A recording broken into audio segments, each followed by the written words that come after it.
Halo teman-teman guru hebat, selamat datang di kelas pelatihan online Semak 1 Digital Content Creator bersama saya Pak SW.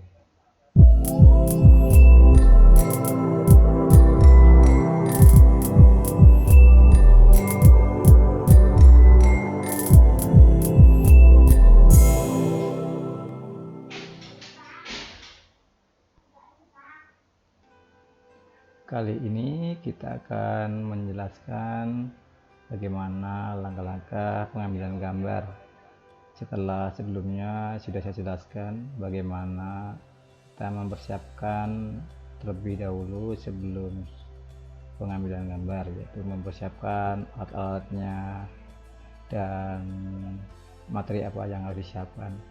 Pada kali ini kita akan jelaskan langkah-langkah pengambilan gambar. Nah, sebelum kita mengambil gambar atau syuting, dipastikan bahwa peralatan sudah siap semuanya, termasuk headset, earphone atau yang lain. Kemudian pastikan juga Bapak Ibu semuanya sudah ada panduannya.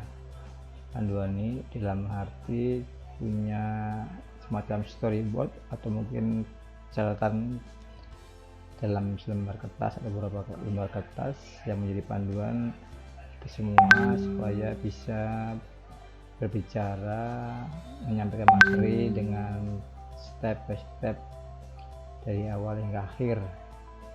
Hafalkan setiap kalimat yang ada di petunjuk itu di storyboard sehingga dapat diceritakan secara jelas di setiap slide-nya. Kemudian setelah hafal dan lancar baru dilakukan proses perekaman seperti itu kurang lebih. Setelah semuanya sudah siap, baru langkah-langkahnya adalah yang pertama biasanya dalam video yang bagian yang itu terdiri dari beberapa langkah. Yang pertama, salam pembuka atau dalam hal ini ucapan selamat datang. Bagian ini adalah Bapak Ibu membuat salam pembuka dan kalimat pertama seperti video Bapak Ibu. Buat salam pembuka yang menarik sesuai dengan karakter yang Bapak Ibu bisa. Nah, untuk merekamnya kita bisa menggunakan handphone yang kita punyai, menggunakan tripod. Kemudian ada juga cara lain, yaitu menggunakan aplikasi OBS Studio.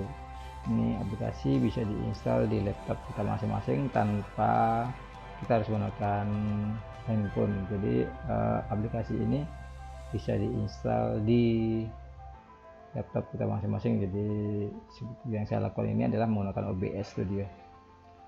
Selanjutnya nanti setelah kita membuat selamat datang untuk slide yang pertama, biasanya adalah sebelumnya mungkin ini adalah jika kita menggunakan handphone,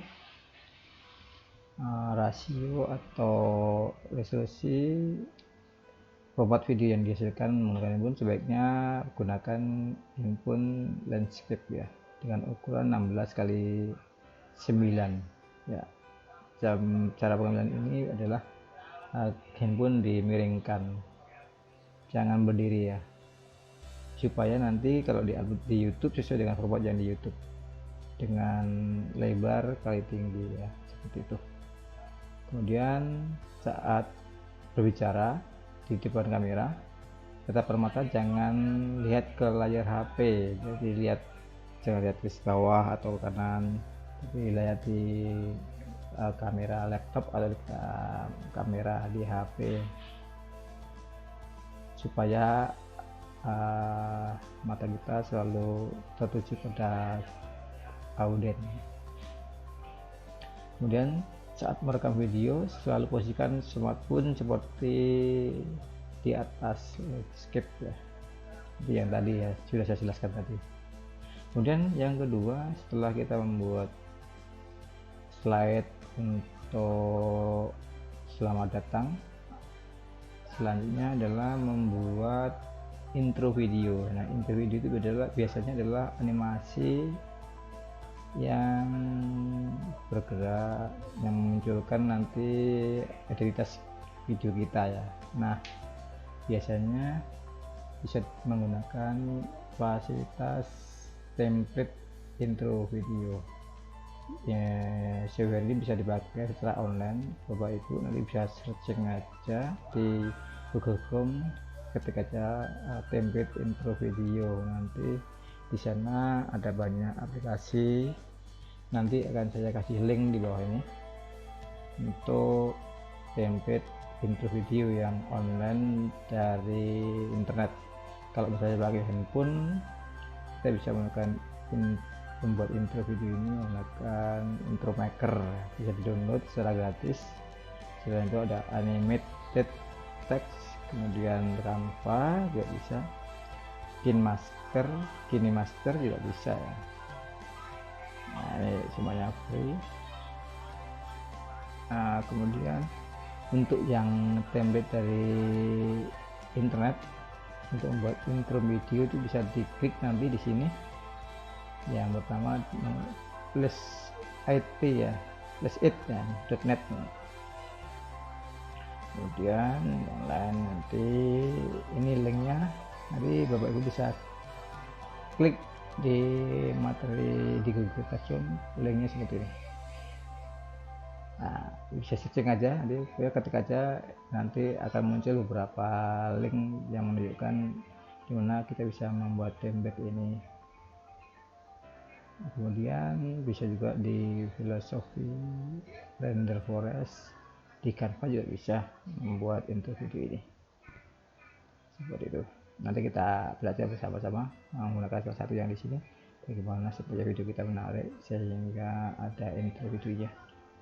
Setelah intro video biasanya diikuti dengan penjelasan judul, biasanya menjelaskan isi video yang membahas judul video yang sudah Bapak Ibu buat ya, seperti itu. Biasanya bagian ini adalah berikan supaya orang yang nonton itu dibuat penasaran akan isi atau materi atau presentasi dari yang akan kita lakukan. Jadi dibuatlah penasaran, misalnya selalu stay tune di channel ini, jangan kemana-mana, seperti itu kurang lebih. Nah, ini bisa dilakukan dengan rekamannya menggunakan handphone atau menggunakan aplikasi OBS seperti yang saya lakukan ini, pakai OBS ya. Kemudian di bagian selanjutnya setelah penjelasan judul biasanya adalah ada tampilan subscribe ya.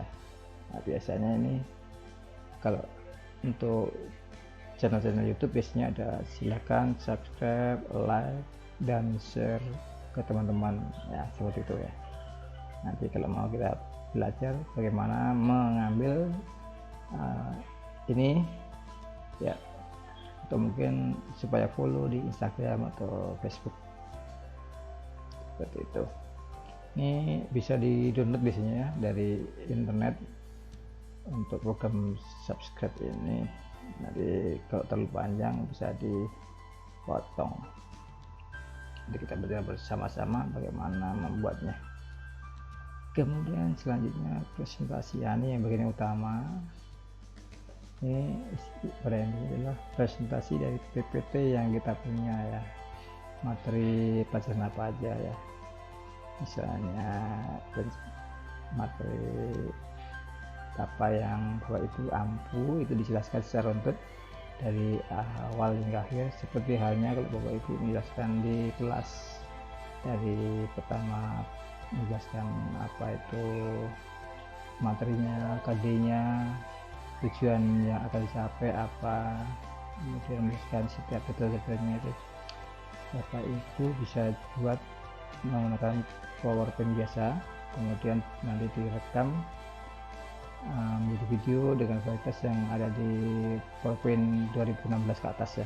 Ini bisa di-convert ke video atau menggunakan program seperti yang saya buat ini, menggunakan OBS Studio. Nanti kita akan bersama-sama membuatnya. Kemudian di bagian selanjutnya adalah kesimpulannya. Seperti biasa ada kesimpulannya. Nah, bisa dibuat menggunakan HP. Jadi video ini menampilkan wajah kita, Bapak Ibu semuanya, sebagai salam atau memberikan salam atau kesimpulan di akhir pembelajaran menggunakan handphone atau OBS. Nah, biasanya diakhiri dengan closing dan outro video. Biasanya memastikan informasi paparan materi sudah tersampaikan dengan semuanya, jangan ada yang terlewatkan. Dan biasanya diakhiri dengan subscribe kembali dengan animasi outro video. Kurang lebih seperti itu. Nah, ini untuk membuat outro video sebetulnya ada juga untuk membuat animasi di Canva filosofi ya. Nanti kalian coba membuat video outro ya, di sini.